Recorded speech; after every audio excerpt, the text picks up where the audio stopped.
নতুন পে স্কেলে শীর্ষ গ্রেডের কর্মকর্তাদের বেতন নিয়ে ব্যাপক আলোচনা হলেও একরকম আড়ালে ২০ থেকে দশম গ্রেডের কর্মচারীরা। কেননা দুর্মূল্যের এই বাজারে সম্ভব হচ্ছে না মাত্র ২০ থেকে ৩০ হাজার টাকায় সংসার চালানো। ফলে দীর্ঘদিনের চড়া মূল্যস্ফীতিতে ঋণগ্রস্ত হয়েছেন বড় একটা অংশ। বিপরীতে সামাজিক মর্যাদার কথা চিন্তা করে আয়ের বিকল্প উৎস নিশ্চিত করতে পারছেন না অনেকে। এমন বাস্তবতায় নবম বেতন কাঠামোর অন্তত আংশিক বাস্তবায়নের দাবি তাদের। রাকিব হোসেনের রিপোর্ট, ক্যামেরা ছিলেন দুর্লভ মজুমদার।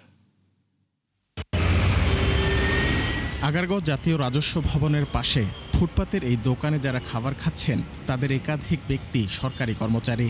১৬ থেকে ২০তম গ্রেডে কর্মরত রয়েছেন খোদ এনবিআরে। পাশেই মুচির দোকানে দাঁড়িয়ে থাকা এই ব্যক্তি সরকারি প্রাথমিক বিদ্যালয়ের শিক্ষক। এসেছেন নরসিংদী থেকে। ছেঁড়া জুতা জোড়াতালি দিয়ে আরও কিছুদিন চালিয়ে নেয়ার প্রাণান্ত চেষ্টা তার। রাজস্ব ভবনের দক্ষিণ পাশে দেখা মিলল সমাজসেবা অধিদপ্তরের এই কর্মীর, যিনি এখন এলপিআর বা অবসত্তর ছুটিতে। জীবনের শেষ প্রান্তে এসেও চলতে হচ্ছে এক দশকের পুরনো বেতন কাঠামোয়। আয়ের সঙ্গে ব্যয়ের হিসাব মেলানো যে এখন কতটা কষ্টের তার জীবন্ত সাক্ষী ফুটপাতের ভাতের হোটেল, মুচির দোকান কিংবা ওষুধের এই রসিদ। কিন্তু সামাজিক মর্যাদা আর অবস্থানের কথা চিন্তা করে তা প্রকাশের সাহস নেই তাদের। যে বেতন পাচ্ছেন এখন এটা দিয়ে চলতে পারতেছেন? চলা যায় কষ্ট। একটু বলেন আপনাদের কষ্টের কথা। না ভাই, সরকারি লোক বলাটা তো খারাপ না। না বললাম না, শুনেন আমি বলি একটু ভাই। তবে বিআইডিএসে কাজ করা শাহজালাল উগরে দিলেন সব দুঃখ কষ্টের কথা। তাকে দেখে সাহস পেলেন আরও কয়েকজন। প্রত্যেকের গল্প প্রায় একই, দাবি বেতন ভাতা বৃদ্ধির। ব্যাংক থেকে অফিসে বিভিন্ন ট্রাস্ট আছে, বিভিন্ন ট্রাস্ট থেকে লোন করে এখন আমি বেতনই পাই না। 15 দিন চলতে পারি না, ঘর ভাড়া দিতে পারি না। সাধারণ মানুষ আমরা খুব কষ্টে আছি। ফ্যামিলিতে একটা অনুষ্ঠান হইলে 10,000 টাকা যদি আপনার খরচ হয়, এটা 10,000 টাকা এই যে আপনার এটা ঋণ করে পরিশোধ করতে হয়। এটার জন্য আরও আপনার 3-4 মাস আমাদের সাফার করতে হয়। আপনাদের মাধ্যমে সরকারের নিকট দাবি জানাচ্ছে যত শীঘ্র সম্ভব যেন আমাদের পে স্কেলটা দেয়া হয়। সবশেষ ২০১৫ সালে সরকারি চাকরিজীবীদের বেতন বাড়ানো হয় ৮ম পে স্কেলে, যা দিয়ে গেল ১১ বছর ধরে চলতে হচ্ছে প্রায় ১৫ লাখ কর্মকর্তা কর্মচারীদের। অথচ এই সময়ে গড়ে ৮% হারে মূল্যস্ফীতি হয়েছে প্রতি বছর, যা বেতন বৃদ্ধির হারের চেয়ে বেশি হয় খেয়ে দিয়েছে সঞ্চয়, বাড়িয়েছে ধার দেনা। আর এর প্রভাব সবচেয়ে বেশি পড়েছে নিচের গ্রেডের কর্মচারীদের উপর। আমাদের মতো সমাজে পে কমিশনের এই সদস্য জানান, বহুমাত্রিক বাস্তবতা বিবেচনার পরই এমন প্রস্তাব দেয়া হয়, যা বাস্তবায়নে দারিদ্র্যের কষাঘাত থেকে রেহাই পাবেন কর্মচারীরা। আমরা 3টা প্রিন্সিপাল ইউজ করছি, 3টা নীতিমালা। একটা নীতিমালা ছিল যে সবচেয়ে নিচের বেতন পায় গ্রেড 20, সে যেন দারিদ্র সীমার নিচে না থাকে। যারা নিচের তাদের বেতন আমরা 2.5 গুণ করেছি, আর যারা উপরে তাদের 2 গুণ। কারো অধিকার নাই এমন বেতন দেওয়ার যাতে মানুষ না খেয়ে মারা যায়। বেতন ভাতা বৃদ্ধি হলে সরকারের খরচ বাড়বে অন্তত ১ লাখ কোটি টাকা, যা এই মুহূর্তে দুশ্চিন্তার বড় কারণ। এ নিয়ে গবেষণা চলছে মন্ত্রণালয়ে নতুন কমিটির মাধ্যমে। পে কমিশন সদস্য জানান, অর্থের চাপ সামাল দিতে বিকল্প পথও দেখানো হয়েছে প্রস্তাবে। আমি এগ্রি করি যে ট্যাক্সের উপরে চাপ বাড়বে, বাট আনসার হচ্ছে আমি যদি বলি যে ট্যাক্স না আসা পর্যন্ত বেতন বাড়াবো না, এটা কোনো সলিউশন হবে। এবং আমরা আশা করি যে এর ফলে যেটা হবে, শুরুতে যদিও চাপ মনে হবে, কিন্তু আলটিমেটলি চাপ বাংলাদেশে ইকোনমি যদি গ্রো করে, সার্ভিস যদি ইমপ্রুভ করে, this is not a big one. সবকিছু ঠিকঠাক থাকলেও পে স্কেল বাস্তবায়নের প্রক্রিয়া শেষ করতে সময় লাগবে আরও কয়েক মাস। রাকিব হোসেন, ৭১, ঢাকা। কূটনৈতিক টানাপোড়েন ও রাজনৈতিক অস্বস্তির মধ্যেও সবশেষ অর্থ বছরে ভারত থেকে $3.25 বিলিয়ন তুলা কিনেছেন বাংলাদেশি উদ্যোক্তারা। একই পণ্যে পাকিস্তানও নিয়ে গেছে বিপুল অর্থ। আর ভূ রাজনৈতিক টানাপোড়েন পেছনে ফেলে অর্থনীতির স্বার্থে দেশ দুটির সাথে বাণিজ্য সম্পর্ক বাড়ানোর পরামর্শ দিলেন অর্থনীতিবিদরা। রাকিব আল জাবেদের রিপোর্টে বিস্তারিত। বাংলাদেশের মূল রপ্তানি পণ্য তৈরি পোশাকের প্রধান কাঁচামাল তুলা, যার বেশিরভাগই আমদানি করতে হয় বিভিন্ন দেশ থেকে। এসব দেশের অন্যতম প্রধান দেশ ভারত। তবে অন্তর্বর্তী সরকার দায়িত্বের পর টানাপোড়েন শুরু হয় দুদেশের সম্পর্কে, যার কম বেশি প্রভাব পড়ে দ্বিপাক্ষিক বাণিজ্যেও। সম্প্রতি সেদেশ থেকে সুতা আমদানি ঘিরে তৈরি হয়েছে নতুন জটিলতা, যা নিয়ে একরকম বিরোধ তৈরি হয়েছে স্থানীয় ব্যবসায়ী সংগঠনগুলোর মধ্যে। তবে এত কিছুর পরও সবশেষ অর্থবছরে $950 কোটি পণ্য এসেছে পাশের দেশটি থেকে, যা আগের বছরের চেয়ে বেড়েছে 50 কোটি। আরও আশ্চর্যের তথ্য হলো, এই আমদানির 271 কোটি চলে গেছে কেবল তুলা কিনতে, যা মোট আমদানিরও 1/3 কাছাকাছি।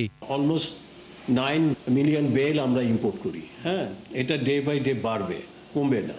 আর এটা অবশ্যই অ্যাডভান্টেজ। বাণিজ্য আর রাজনীতি একসাথে না করে কিভাবে আমাদের ইন্টারেস্টটা সিকিউর করা যায়, সম্পর্কটা ভালো রেখে ভারসাম্য রক্ষা করতে হবে। যে আমাদের যেটা ইন্টারমিডিয়েট ইনপুট, সেটা তুলা হোক, সুতা হোক, সেটা কিন্তু আমদানি অনেক বেড়েছে। ইন্ডিয়া থেকে আমদানি করার যে একটা প্রবণতা বেড়েছে, সেটার একটা কারণ হতে পারে যে যেহেতু আমরা ওই ল্যান্ড দেওয়ার এখন আমরা বাণিজ্য করছি না, স্থলবন্দর দিয়ে, কাজে ওটা পুরোটা এখন হচ্ছে শিপমেন্টের মধ্যে আসে, কাজে সেটা ওয়েল রেকর্ডেড। স্বাধীনতার পর থেকে পাকিস্তানের সাথে সুসম্পর্ক গেছে খুব কম সময়ই, ফলে সম্ভাবনা থাকলেও খুব একটা বাড়েনি দেশটির সাথে বাণিজ্য। যদিও বাংলাদেশের শীর্ষ 20 আমদানির উৎসের একটি এখনও পাকিস্তান। বাংলাদেশ ব্যাংকের হিসাবে সবশেষ অর্থবছরে দেশটি থেকে আসে $74 কোটি পণ্য, যা আগের অর্থবছর থেকে $12 কোটি বা 19% বেশি। মূলত অন্তর্বর্তী সরকার দায়িত্ব নিয়ে সম্পর্ক উন্নয়নের চেষ্টার ফলেই এই আমদানির প্রবৃদ্ধি। তবে সেখানেই সবচেয়ে বড় জায়গা দখল করে নিয়েছে তুলা, যে বাবদ সেদেশে চলে গেছে $56 কোটি। বিশ্লেষকরা মনে করেন, কূটনৈতিক সম্পর্ক যাই হোক, বাণিজ্যের স্বার্থে সুসম্পর্ক রাখতে হবে সব দেশের সাথেই। পাকিস্তান আসলে কিন্তু একটা অন্যতম কম্পারেটিভ সাপ্লায়ার, স্পেশালি টেক্সটাইলসের ক্ষেত্রে পাকিস্তানে কিন্তু এটার ইন্টারমিডিয়েট ইনপুটস তারা অনেক ভালো তৈরি করে এবং বিশ্বব্যাপী তারা গ্লোবাল সাপ্লায়ার, কি কম্পিটিটিভ সাপ্লায়ার। কোনো একটা পার্টিকুলার দেশের উপরে বেশি মাত্রায় নির্ভর না করে যদি আমরা ডাইভার্সিফাই করতে পারি আমদানির সোর্সগুলোকেও, এটাও হয়তো ব্যবসায়ীদেরকে একরকম নিরাপত্তা দিতে পারে, দেশের জন্য তো আছেই। আমার ইন্টেনশন হলো আমি কোনো অরিজিনের উপরে ডিপেন্ডেন্ট থাকবো না। হ্যাঁ, এটা ইন্ডিয়া হোক, আমেরিকা হোক, আমি কারো উপরে ডিপেন্ডেন্ট থাকবো না। এখন পাকিস্তানও ঘুরে দাঁড়ানোর চেষ্টা করতেছে, হ্যাঁ, ওই কমার্শিয়াল ডিপ্লোমেসি করেই। কেন্দ্রীয় ব্যাংকের হিসাবে বাংলাদেশের মোট আমদানির 1/6 হয়েছে ওই দুই দেশ থেকে। রাকিব আল জাবেদ, 71, ঢাকা। প্রায় 400 কোটি টাকার পণ্য বিক্রি হয়েছে এবারের বাণিজ্য মেলায়, যা গত বছরের চেয়ে বেড়েছে 3.5%। অন্যদিকে ক্রয়াদেশ পাওয়া গেছে 200 কোটি টাকার। শেষ দিনে বাণিজ্য উপদেষ্টা বলেন, দেশের শিল্প খাতের সম্প্রসারণে দরকার স্থিতিশীল রাজনৈতিক পরিবেশ। মিসবাহ হাসানের রিপোর্ট। মাসব্যাপী ঢাকা আন্তর্জাতিক বাণিজ্য মেলার পর্দা নামল 31 জানুয়ারি। ছুটির দিনের সঙ্গে মেলার শেষ ঘণ্টা, সব মিলিয়েছিল ক্রেতা ও দর্শনার্থীদের উপচে পড়া ভিড়। কেনাকাটার আনন্দে মুখর পুরো প্রাঙ্গণ। শেষ দিন বলে একটু কিছুটা ছাড় পাওয়া যায়, এজন্য মূলত আমরা আসছি। সংসারের জিনিসপত্র কিনলাম মাত্র, এখন বাচ্চাদের জন্য কেনাকাটা করব। টুকটাক কেনাকাটা হয়েছে, আরো ইনশাল্লাহ করব।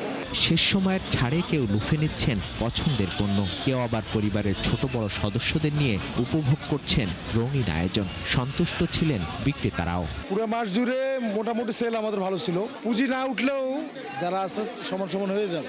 সবার সাথে এসে মোটামুটি ভালোই লাগছে, অনেক ভালোই লাগছে। আমি একদম ছোট থাকতে এখানে আসছিলাম, ভালোই লাগতেছে। অনেক মানুষ আসছে, অনেক কিছু কেনাকাটা করলাম। অন্যান্য বারের তুলনায় এবার একটু কম হয়েছে, কিন্তু শেষের দিকে আলহামদুলিল্লাহ ভালো হয়েছে। সমাপনী অনুষ্ঠানে জানানো হয়, এবার রপ্তানি আদেশ ও স্থানীয় বিক্রি দুটোই বেড়েছে। আর বাণিজ্য উপদেষ্টা জানান, পিছিয়ে পড়া উদ্যোক্তাদের আন্তর্জাতিক বাজারের সাথে যুক্ত করতে উদ্যোগ নিচ্ছে সরকার। বেশ কিছু পণ্য এই দেশে উৎপাদিত হয় যারা মেলায় অংশগ্রহণ করেন না। উচিত হবে এই জিনিসটাকে কিভাবে আমরা এনেবল করতে পারি, নিয়ামক হিসেবে আমরা কিভাবে কাজ করতে পারি। আমি নিশ্চিত যে আগামী মেলাতে আমরা এসব জিনিসগুলোকে আমলে নিয়ে আরও অনেক সুন্দর মেলা আয়োজন করব। এবারের মেলায় অংশ নেওয়া 10 ক্যাটাগরিতে পুরস্কার পেয়েছে মোট 40টি প্রতিষ্ঠান। মিসবাহ হাসান, 71, ঢাকা। 2025 পর্যন্ত বিভিন্ন ব্যক্তি ও প্রতিষ্ঠানের কাছে এনবিআর এর কর পাওনা 37.5 কোটি টাকা, আর বিতর্কিত দাবি আমলে নিলে তা 1.25 লাখ কোটির উপরে। বিশেষজ্ঞরা বলছেন, সিস্টেমের কারণে সম্ভব হচ্ছে না পুরোপুরি আদায় করা, যদিও এ ব্যাপারে কঠোর হওয়ার ইঙ্গিত দিলেন এনবিআর চেয়ারম্যান। আরও জানাচ্ছেন মইনুল হাসান। রাজস্ব আদায়ের অন্যতম প্রধান খাত প্রত্যক্ষ কর, যা আয়ের বিপরীতে সরকারকে দিয়ে থাকেন বিভিন্ন ব্যক্তি ও প্রতিষ্ঠান। বিশ্বের বিভিন্ন দেশে জিডিপির অনুপাতে এই হার বেশি থাকলেও তলানিতে বাংলাদেশ। দীর্ঘদিন ধরে এটি বাড়ানোর আলোচনা থাকলেও সাফল্য আসেনি জনবল সংকট, দীর্ঘসূত্রিতা, দুর্নীতি ও অটোমেশনের অভাবে। আর এসব কারণে বিপুল বকেয়া জমেছে এনবিআরের কাঁধে। এনবিআরের তথ্য বলছে 2025 এর ডিসেম্বর পর্যন্ত যা দাঁড়িয়েছে 37,500 কোটি টাকা। আর বিতর্কিত বকেয়া দাবি আমলে নিলে তা 1,23,000 কোটি টাকার উপরে।